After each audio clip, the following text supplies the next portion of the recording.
আল্লাহ আমার রব, এই রবি আমার সব, দামে দামে তুন মনে তারি অনুভব।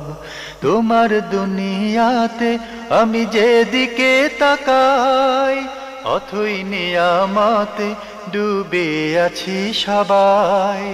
পাক পাখালির গানে শুনি তসবিহ কালো রব, তসবিহ কালো রব। আল্লাহ আমার রব, এই রবি আমার সব। আসসালামু আলাইকুম, আলহামদুলিল্লাহ, আসসালাতু ওয়াসসালামু আলা রাসূলিল্লাহ। প্রিয় দর্শক, আপনারা যারা দেশে আছেন প্রবাসে, সবাইকে জানাই অনেক অনেক প্রীতি ও শুভেচ্ছা। শুরু হলো এনটিভি আয়োজিত এবং লাভ হলো নিবেদিত অনুষ্ঠান আপনার জিজ্ঞাসা।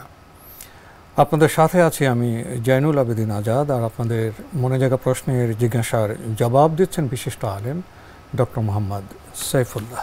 আসসালামু আলাইকুম ওয়া রাহমাতুল্লাহি ওয়া বারাকাতুহু। প্রিয় দর্শক, চলুন তাহলে জিজ্ঞাসার জগতে। শুরুতে একটি ইমেইল পাঠিয়েছেন মোহাম্মদ জুবাইর হোসেন, মধুবাগ, ঢাকা থেকে লিখেছেন, যদি কোনো ইমাম বিশ্বাস করেন এবং প্রচার করেন যে আল্লাহ তাআলার আকার আছে, তবে তিনি সর্বত্র বিরাজমান, তাহলে ওই ইমামের পেছনে নামাজ বৈধ হবে কি? প্রথম কথা হচ্ছে, দুটি বক্তব্য একটি আরেকটির সাথে সাংঘর্ষিক। যদি বলেন আল্লাহ তাআলার আকার আছে, তাহলে সর্বত্র বিরাজমান, এই বক্তব্য শুদ্ধ নয়। কিভাবে বলছেন? দ্বিতীয় নম্বর যে বিষয়টি, সেটা হচ্ছে এই আকীদা আহলুস সুন্নাহ ওয়াল জামাতের আকীদা নয়। আল্লাহ সর্বত্র বিরাজমান এটি সর্বেশ্বরবাদের আকীদা, ইসলামী আকীদা নয়। যদি কেউ এই আকীদা পোষণ করে থাকেন, তাহলে তার মধ্যে কুফরি আছে, কোনো সন্দেহ নেই।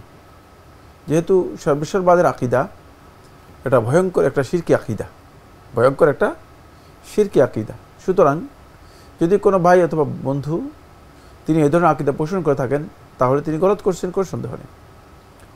তৃতীয় নম্বর যে বিষয়টি, সেটা হলো আল্লাহ তাআলা আকার আছেন, এটা বলতে তিনি যদি বুঝান যে আল্লাহ তাআলা মানুষের মতো এরকম একটা অবয়ব বা কাঠামো সম্পন্ন, তাহলে তার এই আকীদাও গলত।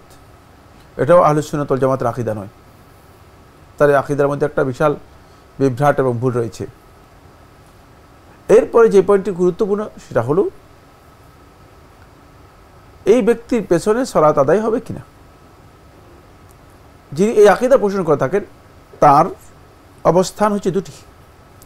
প্রথম অবস্থা হচ্ছে, যদি তিনি জেনে বুঝে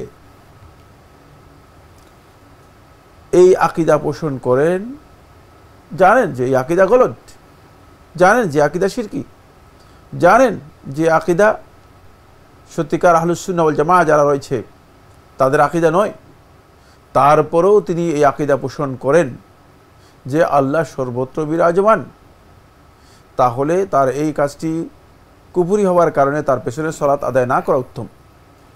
তার পেছনে সালাত আদায় না করা উত্তম। আর যদি এমন হয় যে তিনি জাহিল, নির্বোধ, মূর্খ, সর্বত্র বিরাজমান শব্দ সম্পর্কে জ্ঞান নেই, আর বেশিরভাগ লোকই এমন, মূলত সর্বত্র বিরাজমান অর্থ কি, এইটা যদি ওই মৌলবীকে জিজ্ঞেস করা হয়, তিনি বুঝবেন না। তিনি হয়তো জীবনে একবার কারো কাছে শুনে এসেছেন যে আল্লাহ সর্বত্র বিরাজমান, আর এর উপর ভিত্তি করেই তিনি বলছেন। আকীদাগত বিষয়ে তার মোটেও জ্ঞান নেই, মোটেও পড়ালেখা নেই। যদি এমন জাহিল, মূর্খ হয়ে থাকেন, তাহলে আদমুল ইলমের কারণে, না জানার কারণে তার এই কাজটি কুফরি হবে না, তবে কোনো সন্দেহ নেই এটা গুনাহ হবে, সে গুনাহগার হবেন। তার পেছনে সালাত আদায় করা বৈধ, কারণ সেই ব্যক্তি ফাসিক হবে। আর আহলুস সুন্নাহ ওয়াল জামাতের ইজমা সাব্যস্ত হয়েছে, ফাসিক ব্যক্তির পেছনে জামাতের সালাত আদায় করা বৈধ। সুতরাং আপনি যদি তার পেছনে সালাত আদায় করেন, আপনি সালাত আদায় করতে পারবেন। বাকি যদি তার চেয়ে ভালো ইমাম পাওয়া যায়, তাহলে সেই ইমামের পেছনে সালাত আদায় করবেন।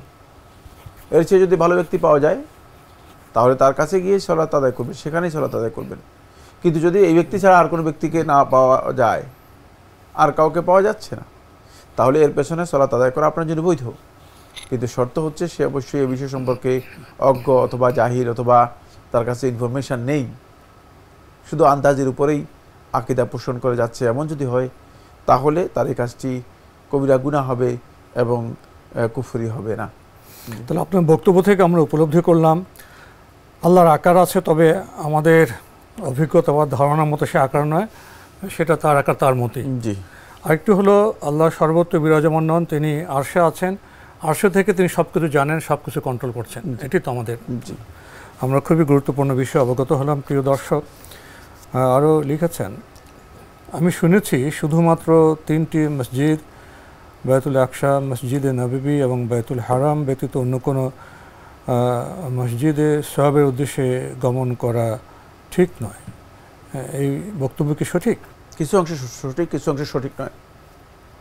কিছু অংশে সঠিক, কিছু অংশে সঠিক নয়। রাসূলুল্লাহ সাল্লাল্লাহু আলাইহি ওয়াসাল্লাম যে হাদিসের মধ্যে বলেছেন, লা তুশাদ্দু রিহালু ইল্লা ইলা সালাসাতি মাসাজিদ, যে তোমরা 3টি মসজিদ ছাড়া আর কোনো দিকে তোমরা সফর করবে না বা তোমাদের বাহন তোমরা পরিচালনা করবে না। এই যে নিষিদ্ধ তার বিষয়টি, এটা মূলত রাসূলুল্লাহ সাল্লাল্লাহু আলাইহি ওয়াসাল্লাম নিষেধ করেছেন লিতাযীম ওয়া লিজিয়াদাতিল আজর, সম্মান প্রদর্শন করা, শ্রেষ্ঠত্ব দেয়া এবং অতিরিক্ত ফজিলতের জন্য।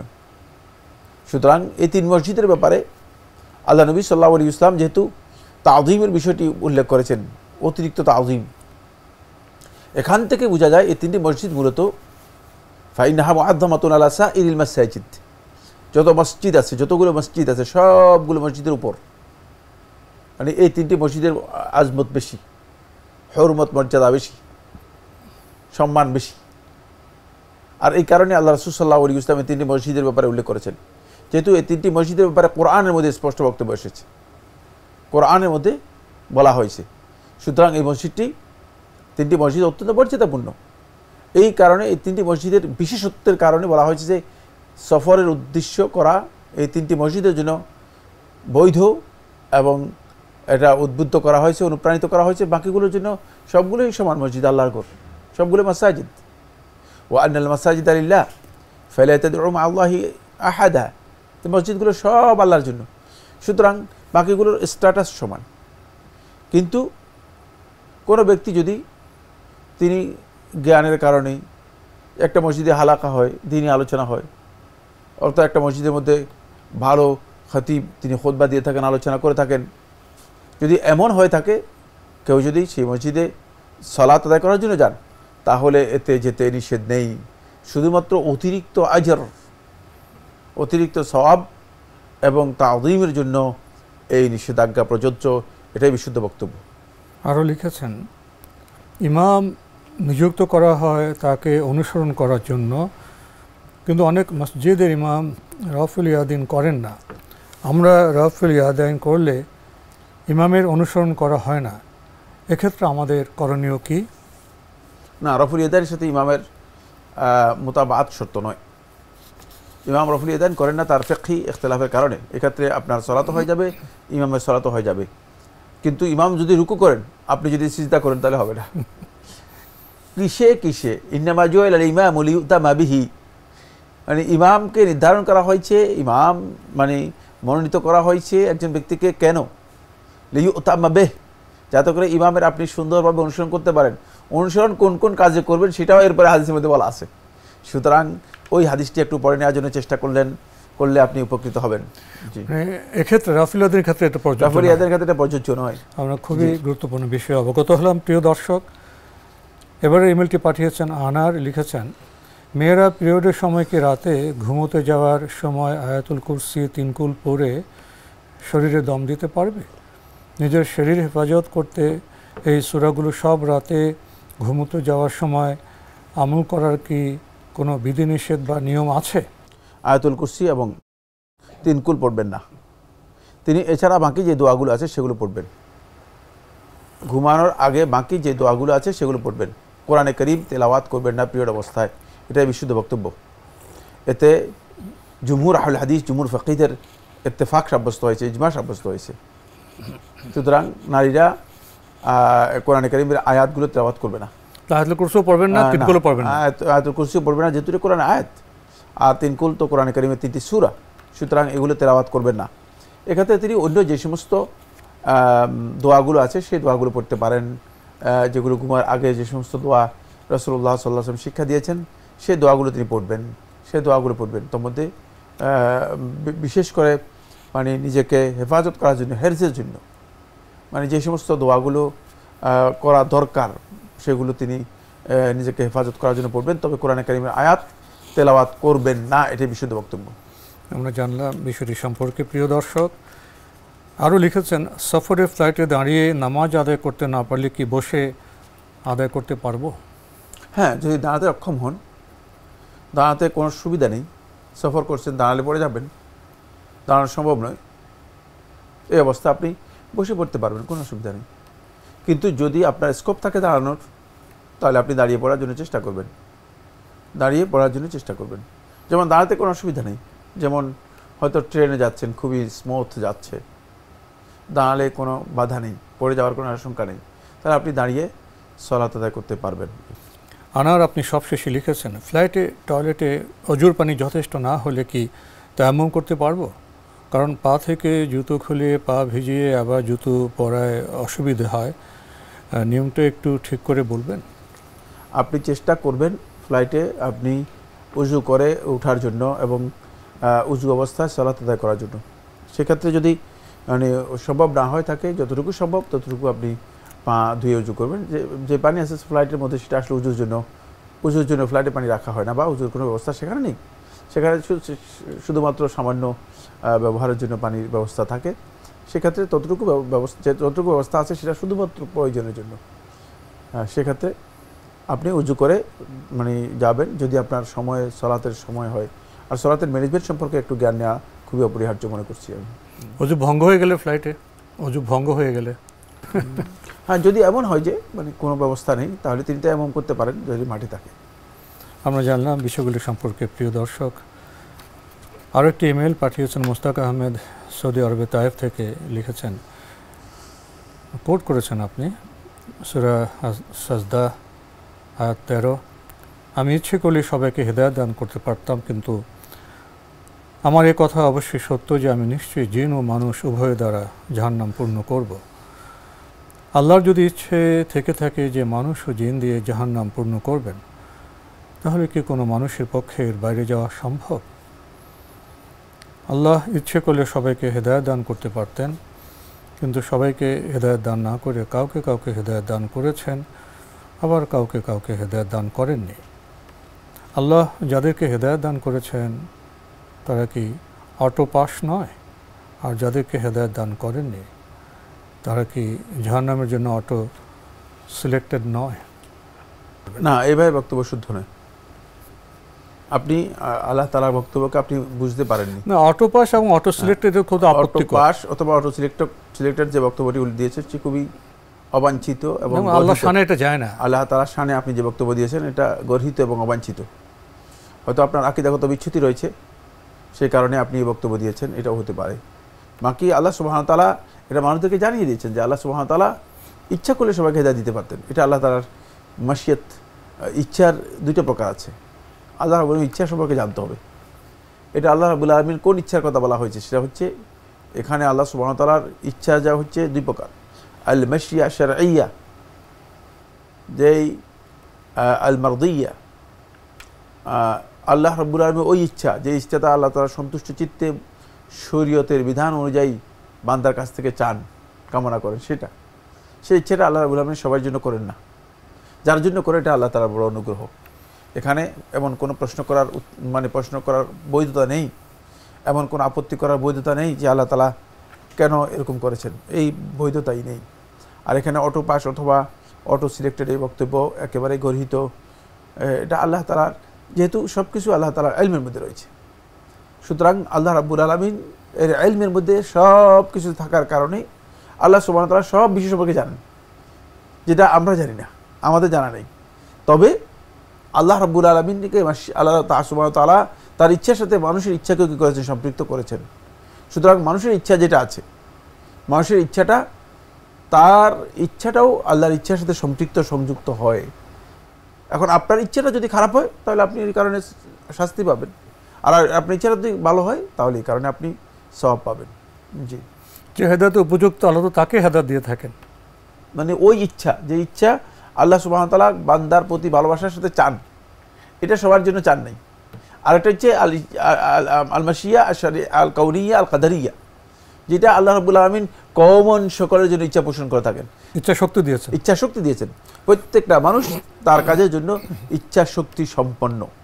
জি, আমরা জানলাম বিষয়টি সম্পর্কে। প্রিয় দর্শক, এবারে ইমেলটি পাঠিয়েছেন ফাহিম রাফসান, গাজীপুর, ঢাকা থেকে। লিখেছেন, কোরআন মাজিদে অনেক জায়গায় আল্লাহ সুবহানাহু ওয়া তাআলা ওনার নিদর্শনের ব্যাপারে বলেছেন।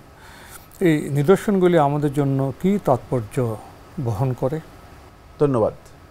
প্রথম কথা হচ্ছে, নিদর্শন যেগুলো আল্লাহ তাআলা উল্লেখ করেছেন কোরআনের মধ্যে, সেগুলোকে গভীরভাবে যদি আপনি উপলব্ধি করেন, বুঝতে পারবেন কোনগুলোকে বলা হয়েছে। যেগুলোর সামনে গেলে, যেগুলো দেখলে, যেগুলো আপনি যদি একটু মানে বিবেচনায় আনেন অথবা আপনার দৃষ্টিতে আনেন, তাহলে আপনি দেখবেন যে আল্লাহ তাআলার কথা স্মরণ পড়বে। এটা হচ্ছে নিদর্শন। যেমন মসজিদ, আল্লাহ নিদর্শন। মসজিদে হারাম, আল্লাহ নিদর্শন। যেমন কোরবানির পশু, আল্লাহ নিদর্শন। এভাবে আল্লাহ সুবহানাহু ওয়া তাআলা অসংখ্য জিনিসকে আল্লাহ তাআলা শাআইর বলেছেন। যেমন ইন্নাস সাফা ওয়াল মারওয়াতা মিন শাআইরিল্লাহ, সাফা এবং মারওয়া আল্লাহ তাআলার নিদর্শনগুলোর অন্যতম একটি।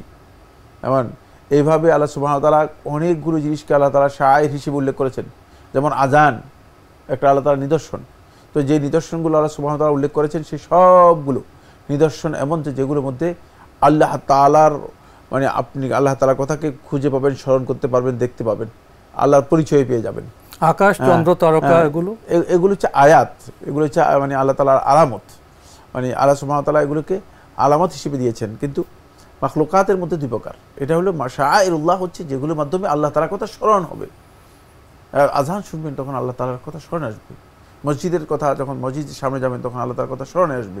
তখন বান্দা আল্লাহ তাআলার প্রতি তার অনুরাগকে, ভালোবাসাকে আরও বেশি কী করতে পারবে, শক্তিশালী করতে পারবে, ভালো করতে পারবে। 2 নম্বর হচ্ছে, এই নিদর্শনগুলো আল্লাহর বান্দাদেরকে আখিরাতের দিকে এবং আল্লাহ তাআলার দিকে অনুপ্রাণিত করে, উদ্বুদ্ধ করে। ফলে বান্দা মানে আখিরাতমুখী হওয়ার জন্য এগুলো একটা বড় ধরনের মানে জাজ্জাব, এগুলো মানুষদেরকে টেনে নিয়ে আসে, আকর্ষণকারী। জাজ্জাব হচ্ছে এগুলো আকর্ষণ করে আল্লাহ তাআলার দিকে, আখিরাতের দিকে। এগুলো বান্দাদেরকে আকর্ষণ করে নেয়। এগুলো যখনই মানে এগুলোর কাছে যাবে, তখনই আকর্ষণ করবে। একজন ব্যক্তি যখন মসজিদে কাজ করবেন, তিনি নামাজ না পড়লেও তিনি নামাজ যখন দেখবেন, তখন তার অন্তরের মধ্যে আল্লাহ তাআলার ইবাদতের একটা অনুপ্রেরণা তৈরি হবে। তিনি মনে করবেন যে সবাই নামাজ পড়তেছে, আমি কেন নামাজ পড়তেছি না। তার মধ্যে এই যে একটা অনুশোচনা তৈরি হবে এবং সে নামাজের প্রতি, ইবাদতের প্রতি তার একটা আগ্রহ তৈরি হবে। এই জন্য এগুলো জাজ্জাব, এগুলো হচ্ছে মূলত আকর্ষণ সৃষ্টিকারী। এগুলো আল্লাহ তাআলার আনুগত্যের দিকে, ইবাদতের দিকে, আল্লাহ তাআলার ইবাদতগুলো পালন করার দিকে এগুলো মানুষদেরকে উদ্বুদ্ধ, অনুপ্রাণিত করে। আর 3 নম্বর যে পয়েন্ট, সেটা হলো এগুলোকে বান্দা যালিকা ওয়া মান ইউআযযিম শাআইরাল্লাহি ফাইন্নাহা মিন তাকওয়াল কুলুব, এগুলোকে বান্দা যখন তাযীম করবে, তখন বান্দা এগুলোর কদর বুঝবে, এগুলোর মর্যাদা সমুন্নত করবে। এগুলোর যেই মানে স্বাভাবিকভাবে আল্লাহ রাব্বুল আলামিন যেই এগুলোর যে মর্যাদা এবং গুরুত্ব দিয়েছেন, সেই গুরুত্বটা যখন উপলব্ধি করবে, তখন বান্দার অন্তরের মধ্যে আল্লাহ রাব্বুল আলামিনের তাকওয়া আল্লাহ রাব্বুল আলামিন ইনপুট করে দেবেন। তাহলে তাকওয়া বৃদ্ধি পাবে। তাকওয়ার পথটা এটা মানে অন্তরের মধ্যে তাকওয়া বৃদ্ধির জন্য উপায় হিসেবে কাজ করে। শাআইরুল্লাহ, এটা সূরা হজের মধ্যে আল্লাহ সুবহানাহু ওয়া তাআলা বলেছেন 28 নম্বর আয়াতের মধ্যে, যালিকা মান ইউআযযিম শাআইরাল্লাহ ফাইন্নাহা মিন তাকওয়াল কুলুব। এগুলো আল্লাহ সুবহানাহু ওয়া তাআলার মানে তাকওয়াকে বান্দার অন্তরের মধ্যে একেবারেই শক্তিশালীভাবে সুপ্রতিষ্ঠিত করে দেয়। এই জন্য বান্দা যদি এই জিনিসগুলোর সাথে নিজেকে সম্পৃক্ত রাখে, তাহলে বান্দার অন্তরের মধ্যে আল্লাহ তাআলার তাকওয়া কি হয়, শক্তিশালী হয়, মজবুত হয়। এই কারণেই আল্লাহ রাব্বুল আলামিন বান্দাকে কিয়ামতের দিনে মর্যাদা দিবেন, অতিরিক্ত মর্যাদা দিবেন। এজন্য যাদেরকে রাসূলুল্লাহ সাল্লাল্লাহু আলাইহি ওয়াসাল্লাম সহিহ বুখারী হাদিসের মধ্যে বলেছেন যে আল্লাহ সুবহানাহু ওয়া তাআলা কিয়ামতের দিন যাদেরকে আল্লাহ রাব্বুল আলামিন আল্লাহ তাআলার ছায়ার নিচে অথবা আরশের ছায়ার নিচে আল্লাহ সুবহানাহু ওয়া তাআলা ছায়া দিবেন, ওই 7 দলের মধ্যে একদল হচ্ছে রাজুলুন কলবুহু মুআল্লাকুন বিল মাসাজিদ, ওই ব্যক্তি যার অন্তর মসজিদের মধ্যে ঝুলন্ত। মানে কি? মানে মসজিদের সাথে যার সম্পর্ক নিবিড় রয়েছে। মসজিদ যালিকা রিবাত, যালিকুমুর রিবাত, যালিকুমুর রিবাত। সহিহ মুসলিমের আরেকটি হাদিসের মধ্যে রাসূলুল্লাহ সাল্লাল্লাহু আলাইহি ওয়াসাল্লাম ইরশাদ করেন যে মসজিদে এই যে আসা যাওয়া করা, মসজিদের সাথে এই যে সম্পর্ক তৈরি করা, এই মসজিদের সাথে আসা যাওয়া এবং সম্পর্কের এই বিষয়টি, এটা হচ্ছে তোমাদের জন্য আল্লাহর রাস্তায় যুদ্ধের জন্য যেই প্রস্তুতি, সেই প্রস্তুতি এবং শেষের দিকে। সুতরাং এগুলো মানুষের অন্তরের মধ্যে আল্লাহ তাআলার রাস্তায় যেই মানে কাজ করাগুলোকে, এই কাজটাকে আল্লাহ সুবহানাহু ওয়া তাআলা কি করে দেন, মানুষের অন্তর মধ্যে শক্তিশালী করেন। এই জন্য এই শাআইরগুলো, নিদর্শনগুলো অত্যন্ত গুরুত্বপূর্ণ এবং তাৎপর্যবহ ঈমানদার ব্যক্তিদের অন্তরের জন্য। বেঈমান কাফের ব্যক্তির কাছে এগুলো খুবই তুচ্ছ তাচ্ছিল্য হতে পারে, খুবই সাধারণ হতে পারে। ঈমানদার ব্যক্তিগণ উপলব্ধি করবে আমি ঠিক যে প্রক্রিয়ায় বলেছি সে প্রক্রিয়ায়, যেহেতু এগুলো কোরআন এবং হাদিসে স্পষ্ট করে এইভাবে বলা হয়েছে।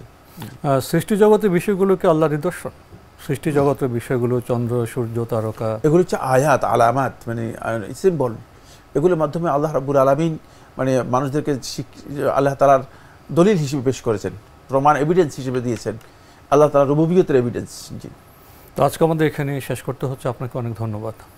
আপনাকে অনেক ধন্যবাদ। প্রিয় দর্শক, আমরা দেখছিলাম এনটিভি আয়োজিত এবং লাভেল নিবেদিত অনুষ্ঠান আপনার জিজ্ঞাসা। আমাদের এই অনুষ্ঠান আপনারা এনটিভি অনলাইনেও দেখতে পারবেন, ভিজিট করুন www.ntvbd.com, এছাড়া ইউটিউবে এবং আমাদের ভেরিফাইড ফেসবুক পেজে অনুষ্ঠান দেখতে পারবেন। আমরা আল্লাহর নিদর্শন সম্পর্কে জানলাম, আয়াত সম্পর্কে জানলাম। আসুন আমরা ভাবি, অনুপ্রাণিত হই এবং উপকৃত হই। চিঠি লিখুন, প্রশ্ন পাঠান আমাদের ঠিকানায়। পরিচালক আপনার জিজ্ঞাসা, এনটিভি, বিএসসিসি ভবন, ৭ম তলা, ১০২ কাজী নজরুল ইসলাম অ্যাভিনিউ, কারওয়ান বাজার, ঢাকা ১২১৫। ইমেল অ্যাড্রেস আপনার জিজ্ঞাসা @ntvbd.com। মহান আল্লাহ আমাদের সবাইকে নিরাপদে রাখুন, রাখুন শান্তিতে। আসসালামু আলাইকুম। আল্লাহ আমার রব, এই রবি আমার সব, দামে দামে তন মনে তারি অনুভব। তোমার দুনিয়াতে আমি যেদিকে তাকাই, অথই নিয়ামতে ডুবে আছি সবাই। পাক পাখালির গানে শুনি তসবিহ কালো রব, তসবিহ কালো রব। আল্লাহ আমার রব, এই রবি আমার সব।